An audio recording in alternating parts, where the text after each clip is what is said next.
And what, you want her to pick out the murder weapon? Mm-hmm.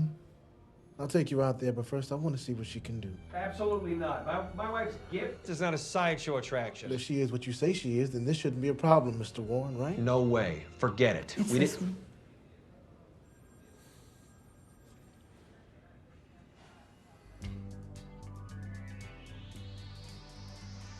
Everyone, I'm Dom Griffin. I'm a film critic, and you're watching The Armchair Auteur. This is an ongoing video series I do where we talk about new movies, old movies, screenplay analysis, that sort of thing. So if you like movies and movie-adjacent popular culture, and you want to see somebody pick those things apart, please consider subscribing. Today, I'm reviewing The Conjuring: The Devil Made Me Do It, the third film in the Conjuring franchise, eighth film in the Conjuring universe, and yeah, we're just gonna get into it. As much of a mark as I am for the Saw franchise, I've never actually dipped my toe into this, James Wan's other most successful creation, the Conjuring universe. So before I could jump into this movie, I had to do a little bit of homework first. All I really knew about the Conjuring movies were the spin-offs, like the Nun and the Annabelle movies, and neither of those things really appealed to me. We gave her permission to move into the doll. Wait, you did what? But if someone really wanted me to watch these movies, they should have just told me they were like the Thin Man flicks, but with ghosts and demons. I would have been on that expeditiously. In the films, Patrick Wilson and Vera Farmiga play Ed and Lorraine Warren, a real-life married couple who worked for decades as paranormal investigators. Now, I'm pretty sure there's a whole lot of stuff out there about how all of their famous cases were total bullshit, but I don't really care about the real Ed and Lorraine, because I am absolutely in love with their fictitious variants. The first film is about as close to perfection as mainstream modern horror gets, with Wan throwing a bunch of reliable tropes from various haunted house and exorcism stories into a blender, setting up a strong number of good scare sequences, sure, but also inhabiting the world with effective character actors like Ron Livingston and Lily Taylor, so we actually give a shit about the people being tormented. Wilson and Farmiga are perfect together, and by the end of the film, I was ready to follow them pretty much anywhere, and ready to call this my favorite James Wan joint. Well, second favorite. Go your way now. Go with God.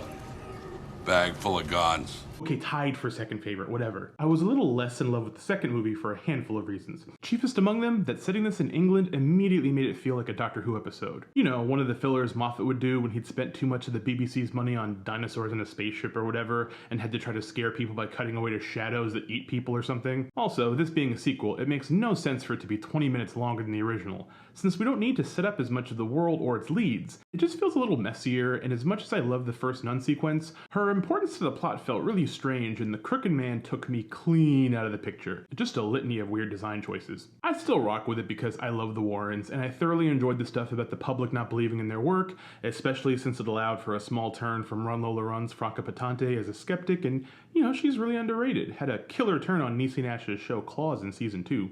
Now, lick my boot. Oh, hell no. Do it! But anyway. I was thinking of going even further into the universe before firing up The Devil Made Me Do It, but I decided the juice for me in these movies is watching families be torn asunder by supernatural forces only for the Warrens to swoop in and fight them away.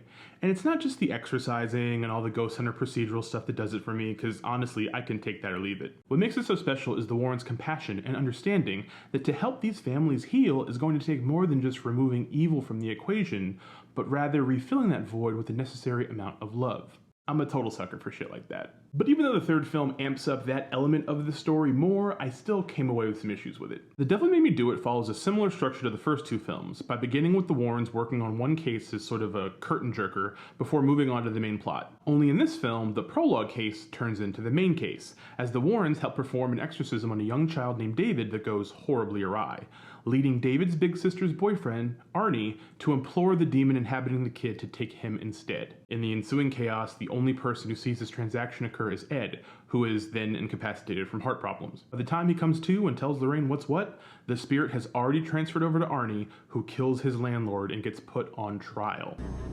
I think I hurt someone. So, rather than this strictly being the kind of work the Warrens usually do in these films, they now have to try to clear a young man's name in a court of law, something that is easier said than done. Ed and I have proven the existence of the demonic hundreds of times. You've proven it to the church. This is a court of law. The standards of evidence are completely different. The court accepts the existence of God every time a witness swears to tell the truth.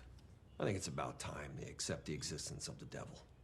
There's a great little scene that comes out of this where the Warrens say they're going to convince Arnie's lawyer that what they're talking about is real by bringing her over to their ridiculous trophy room, but rather than have a whole scene revisiting that space for the 10th time, they just cut away to her in court, shaken, a different person, one who obviously now believes. Mr. Johnson, to count 1 of indictment number SAJ-1216, which charges you with first-degree murder, a Class A felony, how do you plead?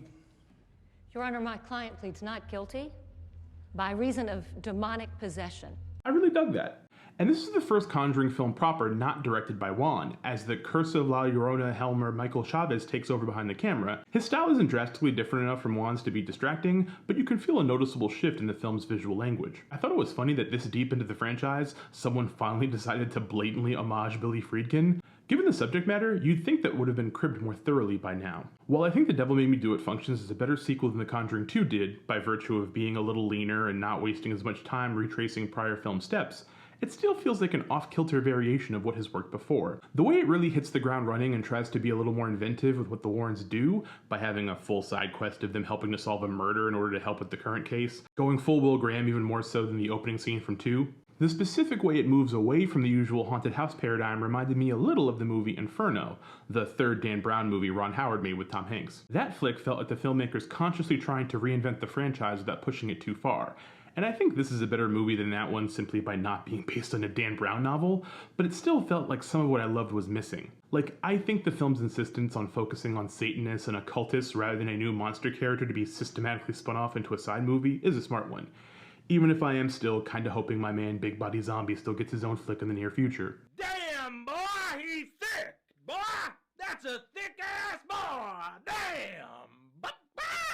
But I feel like the film's shift to finding parallels between Arnie's love for his girlfriend Debbie and the Warrens' storied marriage doesn't work as well as it ought to. Don't get me wrong, I love the Warrens and would watch an entire movie about their relationship that didn't even involve any exorcisms or apparitions. But I feel like their arc didn't evolve along with the tone of the film, and that given the revelations about who was responsible for the film's central curse, it felt like a missed opportunity not to check in on their daughter Judy, who would be even older now, and see how growing up in a household like theirs would have affected her. The film doesn't quite tap into the family dynamic the way I enjoyed in the earlier 2 outings, but that feels like a nitpick given that this is set in the early 80s, but everyone involved had the common decency not to chock it full of repetitive needle drops as a nostalgic reminder. Overall, this was a fun maintenance chapter, something to keep the brand going but not strong enough to really reassert the strength of the original in light of the second film's missteps. That said, they can easily make 3 or 4 or 5 more of these that get exponentially worse, and I'm not likely to tap out anytime soon.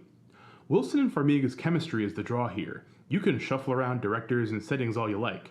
I'm not going to care too much. So yeah, The Conjuring, The Devil Made Me Do It, Conjuring 3, should you watch it? It's in theaters. If you're able to go back to the theaters, it's probably going to be good on the big screen. It is also, however, freely available on HBO Max if you have HBO Max. So yeah, I think fire it up. It's not too long. There's some pretty good scares, not quite as good as the ones in 1 or 2 in my opinion.